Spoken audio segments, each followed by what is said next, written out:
Welcome to the Stephen Mansfield audio podcast.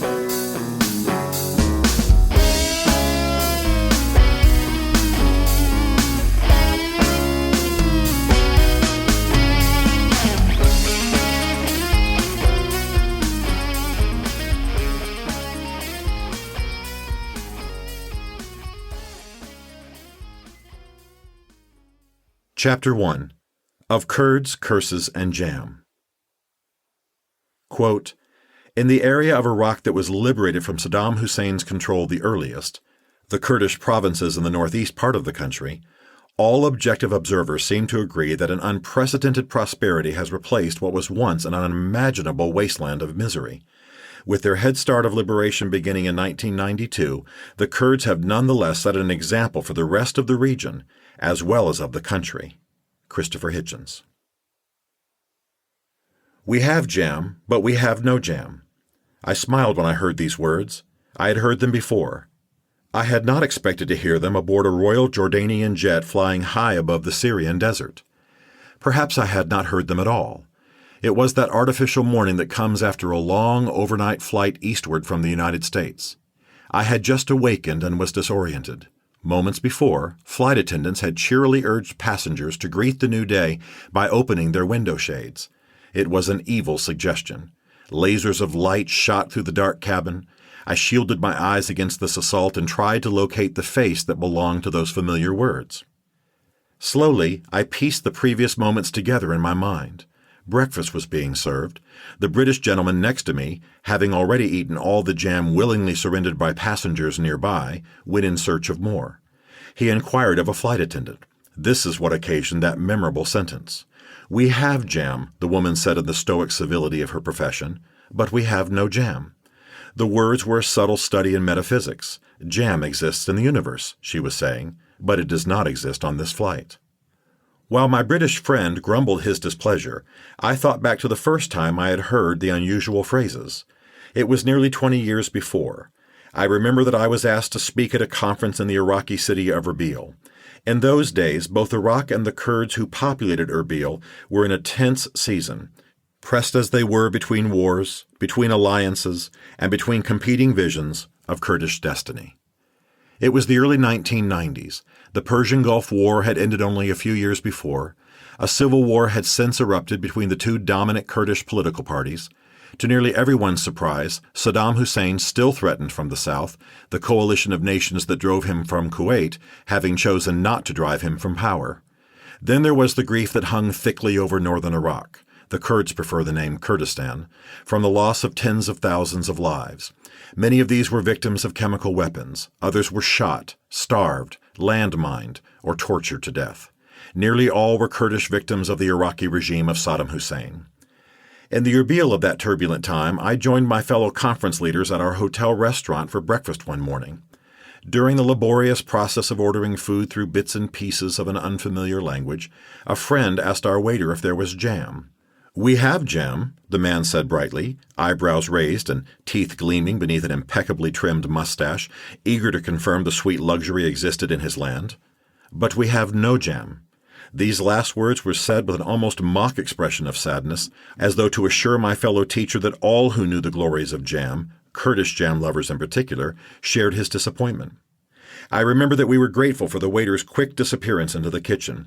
We would not have offended for the world, but we could not have held our laughter much longer, given the contradictory words and the practiced way the waiter said them. We have jam, but there is no jam. Jam exists, but it does not exist here. The spirit of jam is with us, but not the incarnation. For the remainder of that breakfast, we enjoyed trying out humorous variations on those words. It was all great fun, and it continued as the story of the waiter's single sentence was recounted over the following days. It was good for a laugh, but soon something more began to emerge. With each retelling, the waiter's words seemed to take on a broader meaning. They quickly became a type of shorthand for the unfortunate truth that the world often disappoints, that the promise and the reality of life are frequently two very different things. If the lights went out during a lecture, as they regularly did in those days, someone was sure to shout from the dark, "We have jam, but we have no jam." An explosion of laughter would follow. Heads would nod as though in agreement with some inside knowledge denied to the outer world. It was the same if the hotel ran out of hot water or if some security threat proved an inconvenience. In the larger gatherings, the words became a humorous liturgy of discontent. "We have jam," those sitting on one side of the room would offer, "but we have no jam," came the rejoinder from the other side, and so it went for days. In time, the waiter's seemingly insignificant phrases took on a harsher meaning. They began to invoke all the aching realities of the Kurds, the ironies of Kurdish life, the betrayals and tragedies that marked the Kurdish place in the world. It was as though the whole of the Kurdish plight distilled into those 8 words. "We have jam, but we have no jam. This is because we are a people, but we are no people. We are a nation, but we have no nation. We have friends, but in truth, we have no friends at all in the world." The words began to sting. From their innocent first mention at that breakfast, they were redeployed into a euphemism for the whole of the curse history has flung upon the Kurds. I knew this was true when on the last day of the conference someone used the familiar sentence once again. There were weary, forced grunts of laughter. It was all getting a bit old. Yet I happened to glance at an American friend just then, and I saw the tears forming in his eyes. This new meaning had become too much for him, loving the Kurds as he did. He could no longer stoically endure the tension between what existed in the world and what existed for the Kurds in those days. He was grieved for a people who knew there was jam in the world, but who never seemed to have any of their own. Remembering the origins of the jam story caused me to recall, too, the dangerous, war-ravaged place that Kurdistan was in the 1990s. To be among the Kurds in the northern Iraq of those days was to be in the middle of a civil war while the troops of a tyrant amassed on a nearby border. Economic sanctions added to the general miseries by making life disease-ridden and spare. Makeshift checkpoints punctuated cratered roads. So quickly could fighting erupt that men carried their Kalashnikov machine guns while strolling markets with their families. Grocery stores were seldom more than shelf-lined half-huts, partially rebuilt from loose stones and rubble. Streets were muddy and crowded. The sound of explosions nearby cleared them instantly. Jets and helicopters flew deafeningly overhead while those on the ground prayed Saddam Hussein had not sent them. Tragedies mounted upon the Kurds. Medicines were difficult to obtain, and diseases were often left to run their devastating course. Landmines dotted the landscape, particularly in those areas where Kurds grew food. This was a gift of the Iraqi regime. Stories circulated about flocks of sheep wandering harmlessly over mines that were then triggered by the shepherds who followed behind. Limbs were lost, as were lives. Survival became in part about detecting threats by sound alone. There were the low, rumbling sounds of heavier weapons echoing in the hills or some plane far away. These signaled little threat. Still, it was wise to listen for changes. It was also wise to listen carefully to the light machine gun fire that sometimes pierced the night from nearby neighborhoods. It was wise to listen, but there was little to be done about it except to pray against ricochets and try to sleep. The tension was suffocating. The Asayish, the Kurdish secret police, were understandably ever present. During one idle afternoon in an Erbil hotel, I decided to stick my video camera out the window to film some of the landscape. Despite the fact that I was on the 7th floor and it was a cloudy day, a squad of Asayish appeared at my door within minutes to ask whom I was working for. I tried to explain, with the help of my interpreter, that I was working for 2 children back home who were eager to understand what Daddy was doing in Iraq. The Asayish weren't having it. They confiscated my film cartridges and told me to restrict my picture-taking to the restaurant. This ever-present tension could give way to extreme danger without warning. One of the worst of our experiences occurred as we were attempting to cross the border from Turkey into Kurdistan late one afternoon. As the sun was starting to set, and we were submitting our papers to border guards, a unit of Kurdish PKK guerrillas began shooting at the Turks. Tracer fires sizzled through the air in great arcs of light. Machine guns answered from sandbagged positions. Idiot that I am, I stood to watch it all until one of the men on our team shouted me to the ground. It was all over in seconds. Fearing a second attack, the Turks decided to close the border.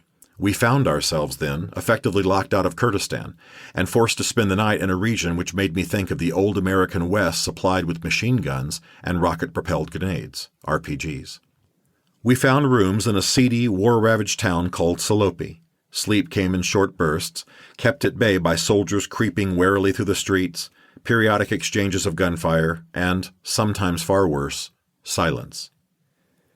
It was just this intermittent nature of danger that could prove deadly. Because Kurdistan was embroiled in a guerrilla war rather than a hot war, it was easy to forget where you were. On one occasion, our team met at length with Kurdish officials in a mountaintop complex. The floor-to-ceiling windows of the conference room revealed the stunning scenery. I had lived near the Alps in my youth, but had never seen such drama of snow and stone. Weary and yet transfixed by the view, I could barely concentrate on the business before us. I sipped tea and relaxed on a leather divan, while other team members pressed a case of one kind or another. I had drifted far away, peaceful and unknowing, when a U.S. F-16 fighter jet roared into view and began circling. So violent were the percussions from the jet's engines that windows rattled and tea sloshed in cups. The wings were turned so steeply and the pilot flew so near that it was as though he was leaning in at high speeds to catch bits of our conversation.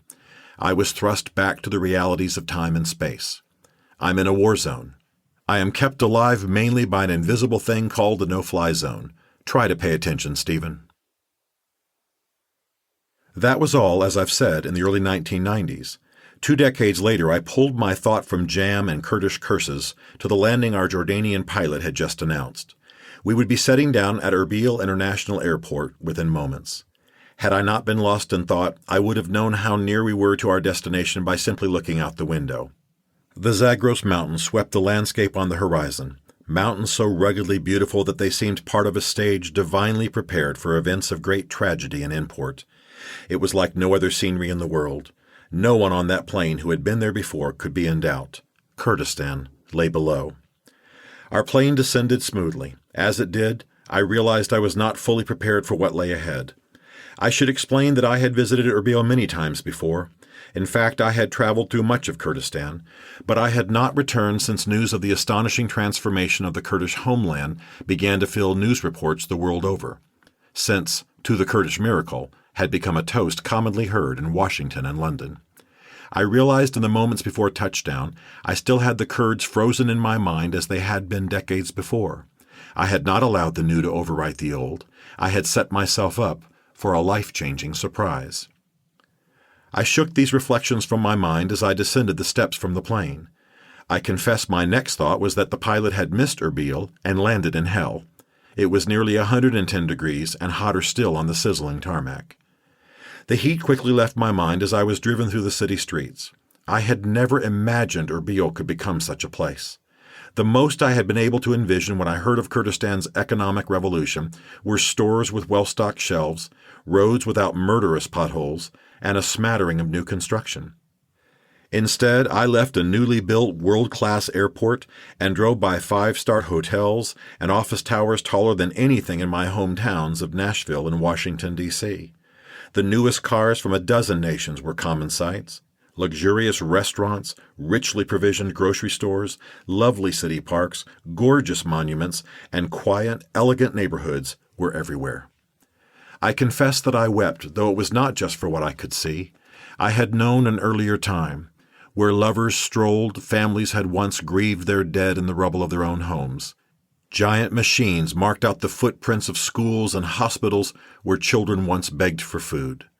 Such speed of progress and spread of liberty would have been impressive in any part of any nation on the earth. I visited a private school with thousands of students in which classes were conducted only in English, standards were high, and some graduates went on to the finest universities in Europe.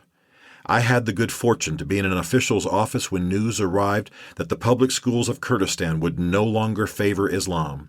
Under a new ruling, all religions would be taught equally. Extensive knowledge of Islam would no longer be required for graduation. My Muslim host and his aides celebrated this decision like American Pentecostals, hands raised to heaven and tears streaming. Later, I sat with the senior mullah of Kurdistan while he assured me he was a Kurd first, a Muslim second. I joked that we might be killed for his views as we sat together in his office. He said quietly, "Then let it come if it is the will of Allah. But it will not come. This is Kurdistan." Strolling the streets, I found the people grateful, eager, and filled with hope. I spoke with merchants who excitedly described plans for Erbil to become an international shopping and entertainment destination like Dubai. Cheap fuel would bring planes from every nation, they assured. Businessmen spoke breathlessly of the 2006 law removing any distinction between foreign and domestic investment in Kurdistan, a huge welcome mat to investment capital worldwide. They also made sure I knew that the Erbil Stock Exchange had begun tapping NASDAQ's OMX Extreme technology. I was impressed. This was an incisive move, a major step toward assuring that Kurdistan would remain a market economy. No more of the Ba'athist Nazi-style socialism that had raped the nation for decades. These milestones were likely the reason men in tea shops lectured me about the difference between the south of Iraq and Kurdistan. "Tell them when you go home," they demanded. They worried that killings and civil unrest in Baghdad would obscure hard-won victories in places like Erbil, Duhok, and Sulaymaniyah. "America must know," they insisted. "You tell them." Kurds I had met on the streets for 5 minutes were eager to show me their version of Kurdistan. A shopkeeper wanted to close down his business for the day to take me to a monument Kurds had built to the American dead. A businessman wanted me to understand that Kurdish warriors, called Peshmerga, or those who face death, were not the bumblers the Iraqi trainees in the south were proving to be. These warriors took target practice while standing on one leg to hone their combat skills and could survive in the mountains for months at a time if required. They were true soldiers. My businessman friend knew a high-ranking commander. They would allow me to observe. A family that ran a baklava shop, where I embarrassed myself with purchases nearly every day, told me I had not seen Kurdistan until I had seen their village nestled by a lake in the mountains. They would take me. I would be welcome. Then came the conversation that led to this book. A writer who had lived in Los Angeles and who spoke English nearly as well as I did stepped into one of my street conversations to interpret for me. As we finished and were walking away, he rounded out another man's point by explaining that Iraq is the size of California. Culturally, he explained, the north of Iraq, where the Kurds live, is as remote from Baghdad as Southern California is from the farm and ranch region of Northern California. This condensed days of conversation into a single image, and I was grateful. It was what the young writer said next, as he shook my hand at the entrance to my hotel, that has never left me. He could tell I was swimming in 1,000,000 facts and 1,000 bits of conversation. He wanted to cut through it all. "What you must know," he said kindly, but with piercing seriousness, "is that Kurdistan is what America wanted Iraq to be. Kurdistan is America's reward." I sat up late that last night in Kurdistan to ponder this. I should say here that though I have written about politics and military affairs in the United States, I have no special pipeline of information. My vantage point is very much from the edge. I was embedded for a season with U.S. troops in Iraq because I had written The Faith of George W. Bush and was known to the officials at the Pentagon whose permission I needed to enter that theater of operations. I also speak from time to time at West Point, the Naval Academy, and the Pentagon. Beyond that, I live in Washington, D.C., and have some friends who are policymakers and some who command troops. I have also had the sad honor of attending the funerals of our war dead at Arlington National Cemetery. None of this makes me an expert or gives me any authority with which to speak of military affairs. None of it makes me privy to the counsel offered to a commander-in-chief by his inner circle of advisers, or to a commanding general by his staff. Yet with this openly acknowledged, when my young Kurdish writer friend spoke, I had just enough perspective from my perch on the edge of officialdom to know that he was right. Kurdistan is what America wanted from the war. Kurdistan is America's reward. During the recent war in Iraq, when the American president or commander at Camp Victory or a senator on a Sunday morning talk show spoke of their hopes for the future of Iraq, it was what Kurdistan has become and is becoming that they were envisioning. It was what the Kurds are building that U.S. leaders were hoping for, whether they knew it or not. This is also what many of our troops were envisioning. I know because I asked them, and I often asked them moments before they roared off in their Humvees down IED-strewn roads to put their lives at risk. What Kurdistan is today is what many of our troops embraced as the vision for Iraqi freedom worth their sacrifice, even though most had never even heard of Kurdistan at the time. It is because Kurdistan symbolizes this galvanizing vision of our hopes for the Middle East, and because her phoenix-like rise from the ashes of history has power to inspire our own ascents, that hers is a tale that ought to be told. It is a story I want my children and grandchildren to know. It is a saga I want the dismissed and despised tribes of the world to hear and be inspired by. It is also a majestic morality tale I hope even kings and congresses will ponder. These are the only reasons I have dared to write this little book. I should be quick to say that there will be, in time, far more skillful accounts of the Kurdish journey than this one. Eminent scholars and brilliant analysts will eventually turn to the history and recent rise of the Kurds, and will illuminate its meaning for generations to come, perhaps even for generations of the Kurds themselves. I hope for that day. I pray for it. Yet there is value in even an informal retelling of this story now, while the miracle is still transpiring, the blood is still moist in the soil, and the tears still come. I played no major role in the rise of the Kurds. I did have the privilege of knowing some of the giants of that ascent, statesmen and missionaries, courageous men and heroic women, magnificent priests and mullahs. I was not among them. My only qualifications are that I was near enough to notice, and I was ignorant enough to be deeply impressed with all I heard and saw. And I had a pen. Still, I saw what most could not, and I cannot imagine allowing any of it to die a death of silence. I cannot fail to speak, for example, of a man like Mansour Hussein, who died of a bullet to the head simply for daring to man a fledgling Christian bookstore. I do not want to keep silent about the good the Roman Catholic Church did in one episode involving the Kurds. When Protestant-Catholic tensions arose in Kurdistan and a few American evangelicals traveled to Rome to appeal to the Vatican for help, that help came. Changes were made. The Church's embrace of what Pope John Paul II called his departed brethren, Protestants, was warm and lasting. In an age of very public scandals within the Catholic Church, this, too, ought to be remembered. Nor would I want the sweet stories of the children I knew to be lost. One small boy was so traumatized by the violence around him that his little 8-year-old personality nearly split in two. I happened to be visiting not long afterward. Having nothing else to offer, I decided to become the rowdy older brother it seemed the child needed. For days on end I kicked soccer balls, petted chickens, chased dogs, and played hide-and-seek until the boy fell exhausted into my arms. For one entire day I watched him unpack my suitcase, get in the suitcase, then get out of the suitcase and repack it again. This he did over and over. I wondered if he was trying to fit his world together again. Perhaps he subconsciously wanted me to take him to my home safely on the other side of the world. My young friend recovered himself over time, but it was heartbreaking to see him so shattered, and heartbreaking also to know that there were many terrified children just like him throughout Kurdistan.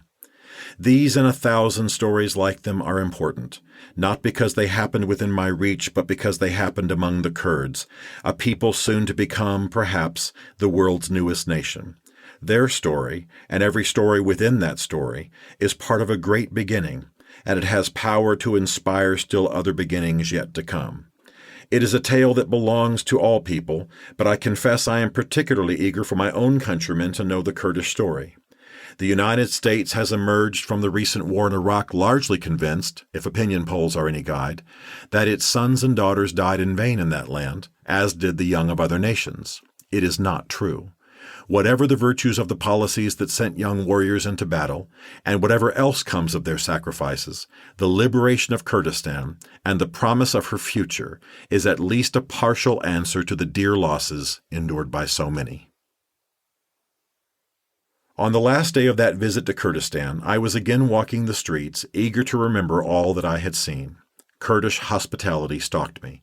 I tasted baklava offered by generous merchants, asked the Arabic names of the most unusual fresh vegetables, and picked a humorous argument with the owner of a sporting goods shop about whether a white ball with black spots had anything to do with the true game of football. Better than NFL, he said with delight. Then I came to the sight that amazed me. Rounding a corner, I came upon a jam store. It was, I tell you, a store that mainly sold jam and from all over the world. I entered the little shop. The merchant approached. I gestured widely with my hands and said with a look of surprise, "So much jam." I hoped he understood. He did. Yes, much jam, much jam. I looked around for a moment. How could I explain to him what jam could symbolize? Again, I gestured. "In all Kurdistan?" I asked. "Duhok? Mosul?" A voice from the back of the shop helped the merchant understand what I had asked. "Yes, yes," he said. Then, stepping toward me to signal he was about to say something important, "We have jam," he said, "because there is jam. We have jam because there is jam. There is jam in the world, so now we have jam in Kurdistan. All that is in the world can now be ours." I can just see that merchant telling his friends over tea about the odd American who brushed away tears while he bought more jam than anybody could possibly need. I don't care. God bless him anyway. We have jam. Stephen Mansfield is a New York Times best-selling author and popular speaker who coaches and advises leaders worldwide. To learn more about Stephen, log on to stephenmansfield.tv. The Stephen Mansfield podcast is produced by Isaac Darnell, who also wrote and performed the Rockin' Podcast theme song. This is a Chartwell Literary Group production. Chartwell is ingeniously led by Beverly Darnell Mansfield. As a result, all rights are reserved. For more information, contact us through stephenmansfield.tv.